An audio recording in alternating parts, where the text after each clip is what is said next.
I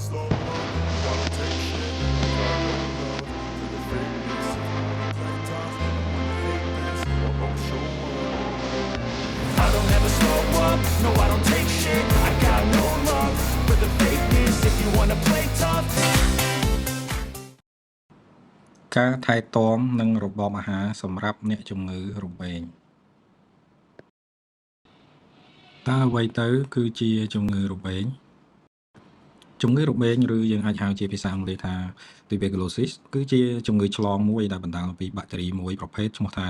Mycobacterium tuberculosis ជំងឺនេះជាធម្មតាវាប៉ះពាល់ទៅដល់សួតក៏ប៉ុន្តែក៏អាចឆ្លងទៅដល់ផ្នែកផ្សេងទៀតនៃរាងកាយរបស់យើងផងដែរជាក់ស្ដែងគឺអាចឆ្លងទៅដល់ខួរក្បាលឆ្អឹងខ្នងនិងតម្រងនោមផងដែរគិលានុបដ្ឋាឬអ្នកថែទាំអាចនឹងសួរពីប្រវត្តិនៃរោគសញ្ញាមួយចំនួនដូចជាការក្អកកំឡុងពេលនៃការក្អកការស្រកទម្ងន់រោគសញ្ញានៃការក្តៅខ្លួនបែកញើសស្អិតនៅពេលយប់និងការដែលយើងធ្លាប់តាក់ទងជាមួយនឹងអ្នកដែលមានបញ្ហាជំងឺរបេងដូចជានៅក្នុងគ្រួសារឬនៅកន្លែងការងារជាដើមការធ្វើតេស្តមួយចំនួននឹងត្រូវធ្វើឡើងដូចជាការស្វែងរកសញ្ញានៃការក្អកដែលមានលាយជាមួយនឹងកំហាក់ឬមួយក្អកដែលមានលាយឈាមហើយការអស់កម្លាំងហេតុល្ហើយនិងមានការឈឺនៅទ្រូងនៅពេលដែលយើងក្អកម្ដងការធ្វើតេស្តរោគវិនិច្ឆ័យផ្សេងៗទៀតរួមមានដូចជាការពិនិត្យរោគកំហាក់ការថតកាមេរ៉ាស្មី X នៅសួតឬយើងហៅថា check X-ray ការធ្វើតេស្តរោគមេរោគរបេងនៅលើស្បែករបស់អ្នកដែលសង្ស័យការថែទាំរបស់គិលានុបដ្ឋាទី1មានការថែទាំទៅលើផ្លូវដង្ហើមនិងភាពស្រឡះនៅផ្លូវដង្ហើមអ្នកថែទាំត្រូវលើកទឹកចិត្តអ្នកជំងឺឲ្យក្អកនិងដកដង្ហើមជ្រៅហើយបានច្រើនដងហើយជួយអ្នកជំងឺក្នុងការយកកំណែដើម្បីយកទៅទស្សន៍ឡើងពីពិសោធន៍ហើយជំងឺបន្ទាប់គឺត្រូវផ្ដល់ថ្នាំឬលេបថ្នាំតាមជាថ្នាំប្រភេទព្យាបាលជំងឺរបេងមានចូល Isoniazid, Erythromycin, Pyrazinamide និង Ethambutol បន្ទាប់ពីញ៉ាំថ្នាំហើយគឺយើងត្រូវតាមដាននៅសញ្ញាមួយចំនួនដូចជាសារធាតុរបស់ថ្នាំអាចដូចជាការពុលផ្លើមការផ្លាស់ប្ដូរនៅរបបកំហើញឬការថយចុះនៃរបបកំហើញហើយនឹងមានសញ្ញានៃការប្រតិកម្មទៅលើស្បែករបស់អ្នកជំងឺដែលទទួលថ្នាំព្យាបាលជំងឺរបេងផងដែរការការពារការចម្លងរោគគឺជាបញ្ហាសំខាន់ដែលយើងត្រូវយកចិត្តទុកដាក់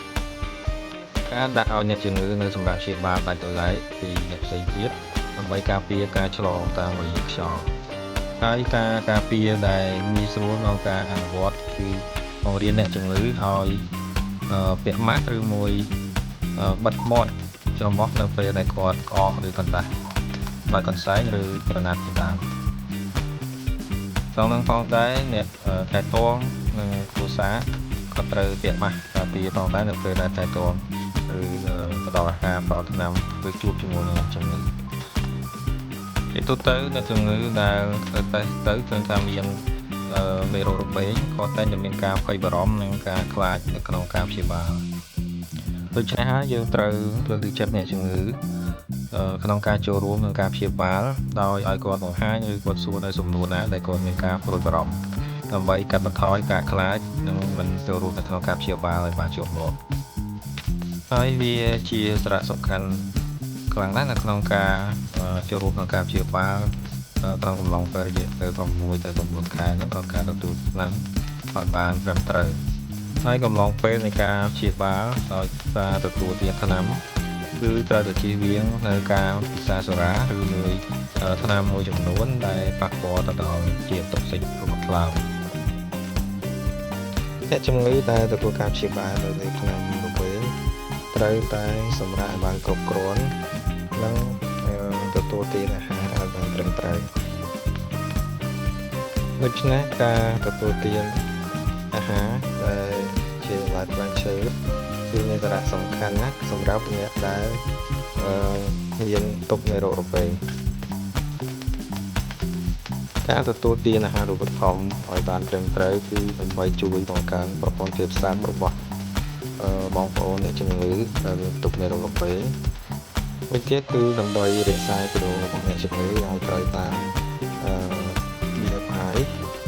ដែលជាវាការស្រកគីឡូកាន់ពេកឬមួយឡើងកាន់ពេកនិង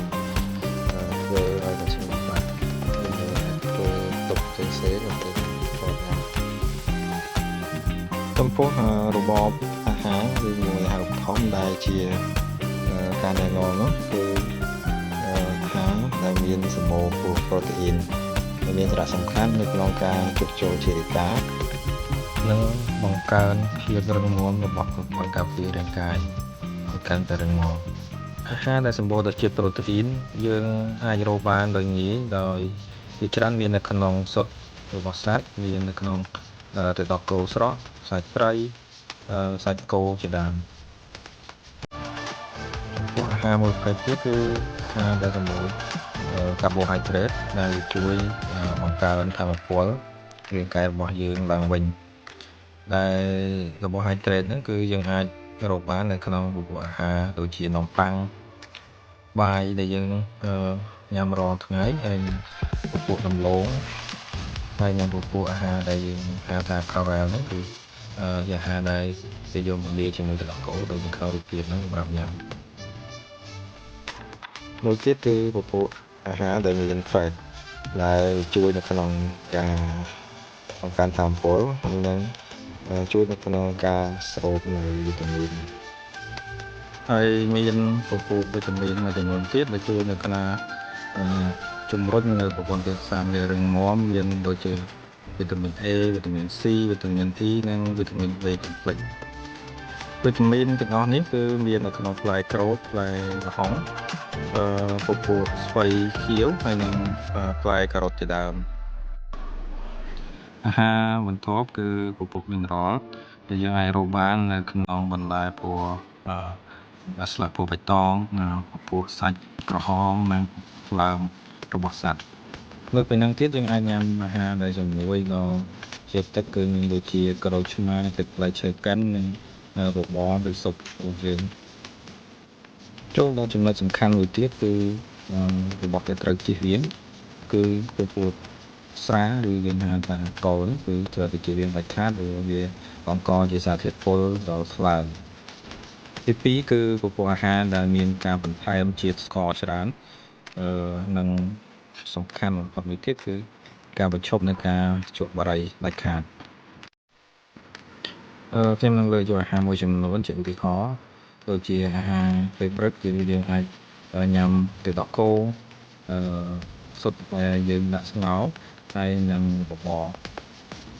ពេលថ្ងៃត្រង់យើងអាចពិសាបាយដែលហៅថាបាយកកសម្រួលឬបាយពណ៌ក្រហមហ្នឹងមានត្រីមានបន្លែហើយផ្លែឈើខ្លះៗអាហារសម្រន់យើងអាចញ៉ាំជាប្រភេទ yogurt ឬប្រភេទទឹកផ្លែឈើនិងពេលល្ងាចគឺអាចមានជាស៊ុបមាន់ឬលាយជាមួយបន្លែជូរបាយក្នុងសម្រន់ហើយទាំងនេះគឺជាឯកសារយោងដែលខ្ញុំបានដកស្រង់យកមកហើយបងប្អូនអាចចូលទៅមើលនៅក្នុង website ទាំងអស់បានដែលមាន CDC មាន WHO ជាដើម